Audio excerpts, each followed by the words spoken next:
Nowhere to go forward with the bye week this week, so let's go back. And the most recent memory so far for the Arizona season is last week's game against Oregon State. Pretty impressive if you're a Wildcat fan. A 37-32 victory. Nick Foles was the story. He came in, he was composed, ready to go. 3 touchdown passes, 1 rushing touchdown.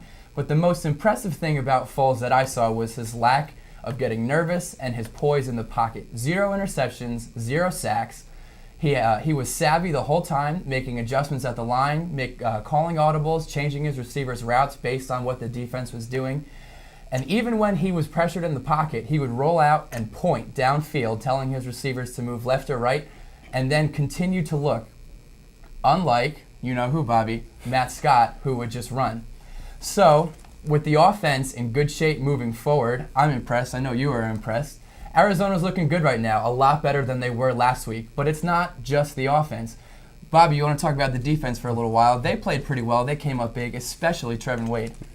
Trevin Wade's been really impressive throughout this first few games of the season. 4 picks, that's well on his way to a record this year if he can keep that pace up. And really out of nowhere. We didn't know who was going to step up at the cornerback position this year, but he's definitely been a pleasant surprise. There is a couple things that stand out to me about this defense that they do need to work on, however, and that's really comes in the red zone. Right now in the Pac-10, they are 10th in red zone defense. They have allowed 12 of 12 conversions from within the red zone, and as well as 10 touchdowns. So that's an area they really need to get better at. And also, not only that, but third down conversions. Conversions on third down, they've have over a 41% success rate for the opponents, and that's something that they certainly need to get better at if they want to be successful, against teams like USC and Cal down the road. So that's something that I think is important for them to be more successful.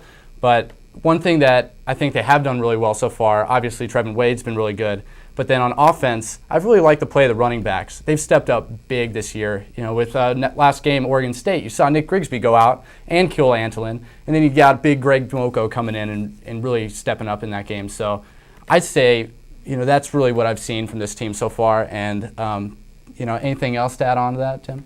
Well, no, I think you're right, and I think you hit on it right there when you talked about the depth of the team and how they're able to reload despite injuries. And you can't deny that the Wildcats have been injured so far this season.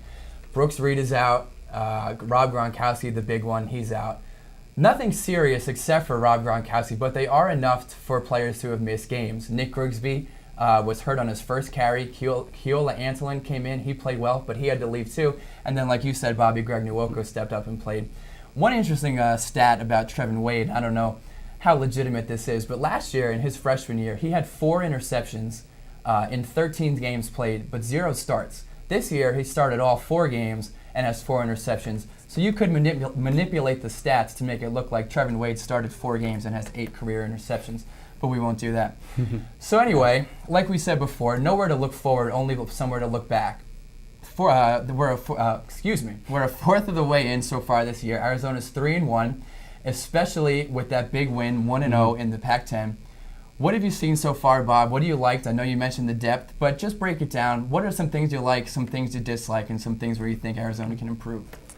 Well, I think the big one, I noted, on this last episode that we did, I mentioned a lot about the quarterback situation, what I didn't like there, especially with what Matt Scott was doing.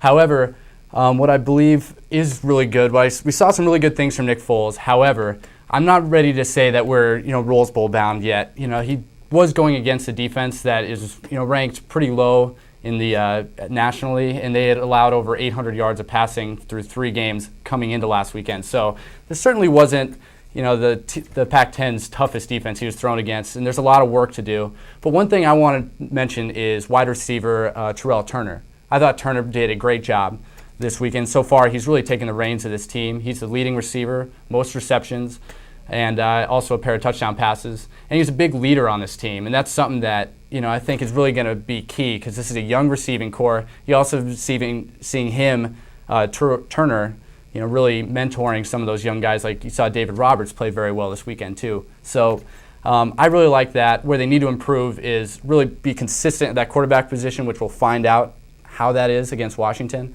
And then also, like I mentioned before, those red zone defense and also execution offensively in the red zone. And I think both of us could agree their special teams has been atrocious. So, they need to get better there. Special teams is the thing that people always forget about when it comes to football. Everyone knows offense and defense, but then there's special teams, and it could either kill you or it could win you a championship. So we'll see how that goes. I think you're right, Bobby, in that there are a lot of good things to work on so far for the season this year. One thing that I think is impressive, and it doesn't necessarily affect what's going on right now, but for the future, Arizona is very well stocked, unlike in previous years. Like we just mentioned before, the depth in this team and the talent of the young guys and the way they've been able to step up has not only helped them this year, but in future years, you're going to have experience, talent, everything you could possibly imagine, especially when you have a quarterback who's only a sophomore like Nick Foles. That being said, this kind of hurts this season because these young guys, they also have to gel this year. And I think you're kind of seeing some rust in the red zone on offense and defense because they don't know how to play with each other yet. But that's going to come with time, and it's going to come, and it's going to be good. So nothing to predict this weekend with Arizona. So we're going to give you the two marquee games for the Pac-10 this week. Obviously, the big one is Cal versus USC. But before we get to that one that's more important could be UCLA at Stanford, because Stanford's 2-0 in the Pac-10, currently in first.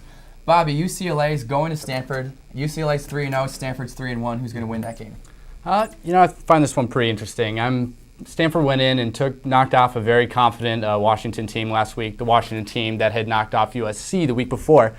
And I think that confidence is going to carry over. So I think Stanford, they're at home in Palo Alto. I think they're knocking off the Bruins. They're coming off a bye. So what do you think, Tim?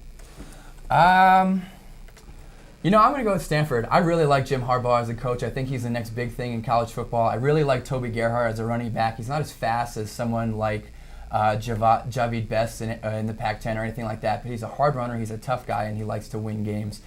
So I'm going to go with Stanford. Let's go 21-13 in a hard-fought game. And lastly, USC visiting Cal. Both these teams, preseason favorites, but both have stumbled along the way. Who picks up their season now? Wow, I would normally go with USC, but I was at practice today and talked to Terrell Turner, and he seemed really confident that Cal could actually pull this off, which is a bit surprising, but I think I'm going to go with the guy who plays the game. I forget his point spread. I think it was somewhere around 10. Let's go with 10 points. Yeah, Turner calls it. Cal wins. How about that? So Cal wins. Just to go against you, Bob, I'm going to go with USC. Cal could win this game because they got embarrassed last week against Oregon, and they probably have more confidence going in right now as opposed to USC, who did just lose their leading running back in terms of touchdowns to Stephon Johnson in a freak and tragic weightlifting accident. He's going to be okay, but he's not going to play this week. However, I think that's going to motivate Pete Carroll and his Trojans to go forward and do something this week and win that game in Berkeley, and again, bring USC well on their way to an 8th straight Pac-10 title. That does it for us this week, Bobby. Any closing thoughts? Good football this weekend. Can't wait. Yeah. Enjoy the weekend watching other teams in Arizona, everybody. For Bobby Stover, I'm Tim Koch. We'll see you again next week.